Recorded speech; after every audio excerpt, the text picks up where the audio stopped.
నమస్తే, welcome to Aadya media. నేను మీ స్వర్ణ. ప్రస్తుతం మనతో పాటు ఉన్నారు సీనియర్ జర్నలిస్ట్, సినీ పరిశోధకులు ఇమ్మంది రామారావు గారు. నమస్తే అండి రామారావు గారు.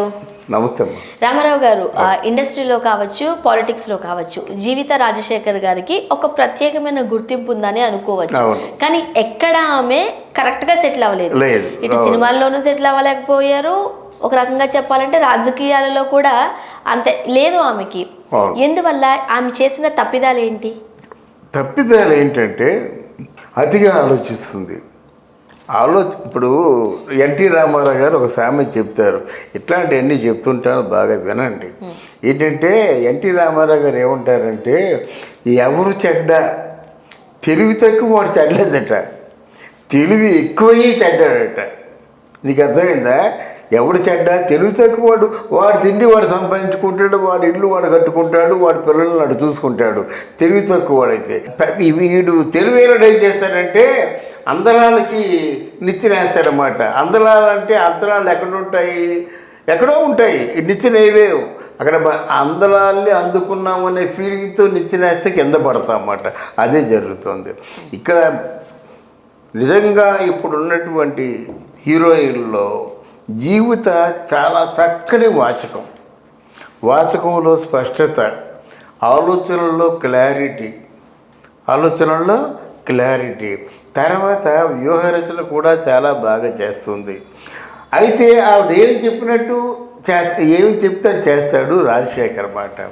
ఇక్కడ ఆవిడ తాలూకు పొరపాట్లు పొరపాట్లు అంటే అన్నీ సినిమా డైరెక్టర్ అని చెప్పాడు, ఒప్పుకున్నారు. షేర్స్ చేసింది, చాలా బాగా తీసింది. వరుసగా సినిమాలు చేస్తే ఈరోజు నెంబర్ 1 డైరెక్టర్గా ఉండేది. మళ్ళీ ఆవిడే మారిపోద్ది. అమ్మో డబ్బులు వేస్ట్ అయిపోతే నేను బ్రహ్మాండంగా సినిమా తీస్తా ఒకటి. తర్వాత ముందు తెలుగుదేశం అనుకుంది జీవిత, ఇద్దరు వెళ్ళారు, ఆదరించారు. వాళ్ళు కూడా చూస్తారు ఎంతవరకు వీళ్ళు మనకి నిజాయితీగా వర్క్ చేస్తారని వాళ్ళు కూడా చూస్తారు కదా. ఏదో కొంచెం వాళ్ళకి ఆదరణ తక్కువైంది. అప్పుడేం చేశారు? నెక్స్ట్ తెలుగుదేశం వదిలేసి వైఎస్ఆర్ కాంగ్రెస్ పార్టీకి వచ్చారన్నమాట. వైఎస్ఆర్ కాంగ్రెస్ పార్టీకి వచ్చి నువ్వు ఎలా సక్సెస్ అవుతావు అనుకుంటావు? వైఎస్ఆర్ కాంగ్రెస్ పార్టీకి వచ్చిన వాళ్ళు బుర్రకాయ లేకుండా ఉండాలన్నమాట. ఆ బుర్రకాయ ఎవరిదంటే ఆ జగన్మోహన్ రెడ్డి ఏమి చెప్తే చెప్పియాల. నువ్వు వెళ్ళి తిట్టమంటే తిట్టేయాలా, నువ్వు వెళ్ళి కొట్టమంటే కొట్టేయాలా, నువ్వు వెళ్ళి నరికిమంటే నరికేయాలా. ఈరోజు ఆ బోరగడ్డ శ్రీనివాస ఎవడో వస్తాను, నిన్ను నీ పిల్లల్ని అందరినీ నరికేస్తా అన్నాడు. పరిపాలనలో ఉంటున్న జగన్మోహన్ రెడ్డి ఒక కుటుంబాన్ని నరికేస్తానంటే చూస్తూ ఉత్సవ విగ్రహంలా కూరుకుంటాడా? అట్లాంటి వాళ్ళు ఉంటారు పార్టీలో. ఆ పార్టీలో ఉన్నప్పుడు ఈవిడ ఎలా ఏమంటడం కష్టం కదా, వచ్చేసింది. ఇప్పుడు బీజేపీలో ఉంటుంది, బాగానే ఉంది, చాలా బాగా మాట్లాడుతుంది ఆవిడ. ఆ పార్టీని నిలబెట్టుకుంటే బాగున్ను. సడన్గా పార్టీలు మారిపోవడం వల్ల జీవితకు వచ్చినటువంటి పరిస్థితి ఏమిటంటే ఈవిడ అవకాశవాది, ఎవరు బ్రైట్గా ఉంటే వాళ్ళ దగ్గరికే వెళ్ళిపోతుంది అని అనుకుంటారన్నమాట. ఈవిడికి బ్రహ్మాండమైన అవకాశాన్ని రాజశేఖర్ రెడ్డి ఇచ్చాడు. రాజశేఖర్ రెడ్డి అవకాశాన్ని ఎలాగిచ్చాడో నీకు తెలుసు, అతి కొద్ది మందికి తెలుసు. ఈరోజు నీకు వచ్చిన వాల్యూ ఎంత? అది 100 కోట్ల ప్రాపర్టీని నీకు ఇచ్చాడు, ప్లేస్ని నీకు ఇచ్చాడు. అది అమ్మేసుకున్నావు, అది నీ అవసరం, నీ గత్యంతరం లేక అమ్మేసుకున్నావు అనుకో. మరి అక్కడ కొనసాగినట్టు బాగుండేదిగా.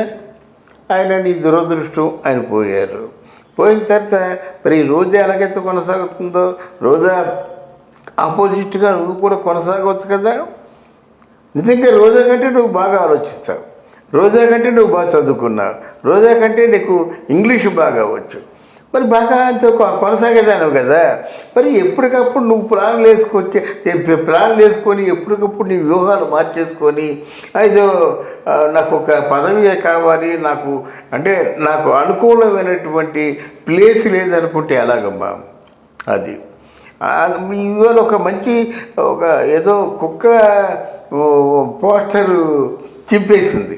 కుక్క పోస్టర్ చింపేస్తుంటే ఆ కుక్క మీద కేసు పెడుతున్నారు. కుక్క మీద కేసు పెడితే కుక్క ఎలా సాక్ష్యం చెప్తుంది? అసలు రాజకీయాలు, సినిమాలు రెండు జీవిత రాజశేఖర్ గారిలోని భాగమే. సినిమాల్లో ఎందుకు నేను అది ఒప్పుకోలేకపోయారు? అసలు ఏంటి?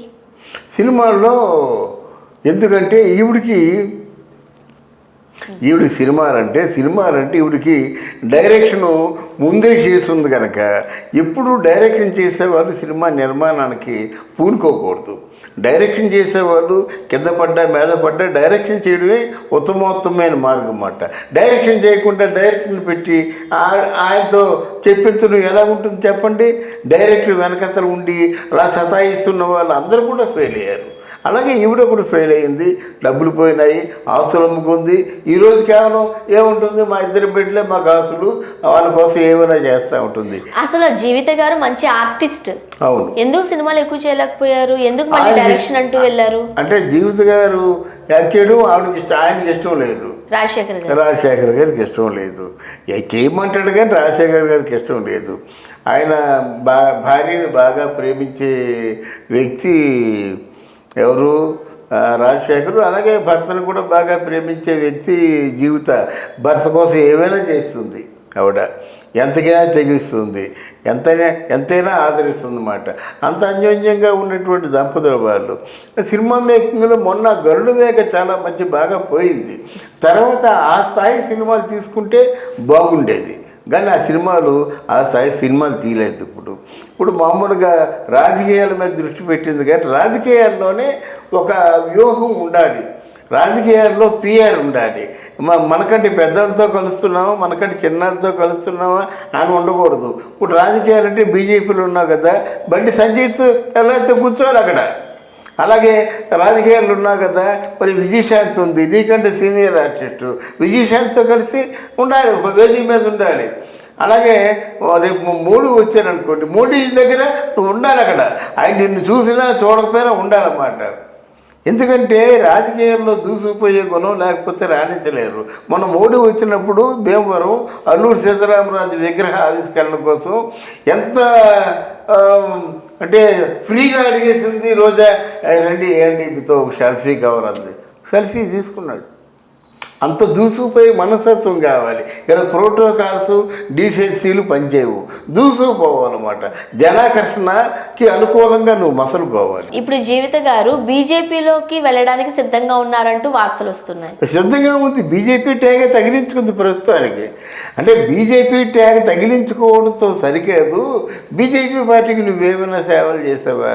ఈరోజు బీజేపీ పార్టీ అన్నట్టయితే నీకు అంటే సరి సమానమైనటువంటి పార్టీ ఈరోజు బీఆర్ఎస్ పార్టీ. ఎందుకంటే అక్కడ కల్వకుంట్ల చంద్రశేఖరరావు ఉన్నాడు, ఆయన్ని కొట్టే ప్లాన్ ఏమైనా వేసావా? నువ్వు రాజకీయాల్లో ఫోకస్ అయ్యేటువంటి ఆలోచన ఏమైనా ఉందా? ఊరికే ఎక్కడో దగ్గర మాట్లాడేసి కూర్చుంటే ఎలాగవుతుంది? నువ్వు జనంలో రావాలి, జనం మనిషివి కావాలి, జనం సమస్యలు అంటే ఆవిష్కరించాలన్నమాట, ప్రశ్నించాలి. అలాంటప్పుడే నువ్వు రాజకీయ నాయకురాలుగా ఎదుగుతావు. కానీ ఏమీ లేకంటే ఎప్పుడో సందర్భం వచ్చినట్టయితే ఒక ఆవిడ కారులో వెళ్తున్న మైక్ వచ్చినట్టు మైక్ ముందు మాట్లాడితే ఎవరికి కావాలి? నీ మైక్ ముందు మాట్లాడింది ఎవరు చూస్తారు? ఎవరు చూడరు. బండి సంజయ్ చూస్తాడా, లేకపోతే బీజేపీ పార్టీలో ముఖ్యమైన కిషన్ రెడ్డి చూస్తాడా, అమిత్ షా చూస్తాడా, మోడీ చూస్తాడా? ఎవరు చూడరు కదా. అందువల్ల అందరూ చూసే దిశగా నువ్వు ఎదగాలని నేను కోరుకుంటున్నాను. నువ్వు మళ్ళీ మంచి వాక్చాతుర్యం ఉంది, మంచి వ్యూహం ఉంది, మంచి భాష ఉంది, అంతా బాగుంది. కానీ ప్రజాసేవలో ఉండాలి, ప్రశ్నించే తత్వం ఉండాలి, ప్రజాకర్షణీయంగా ఉండాలి. ఆ దృష్టిలో పడినప్పుడు నువ్వు డెఫినెట్గా నీకు మంచి పొజిషన్ వస్తుంది. Thank you so much. Thank you అమ్మా, థ్యాంక్ యూ వెరీ మచ్.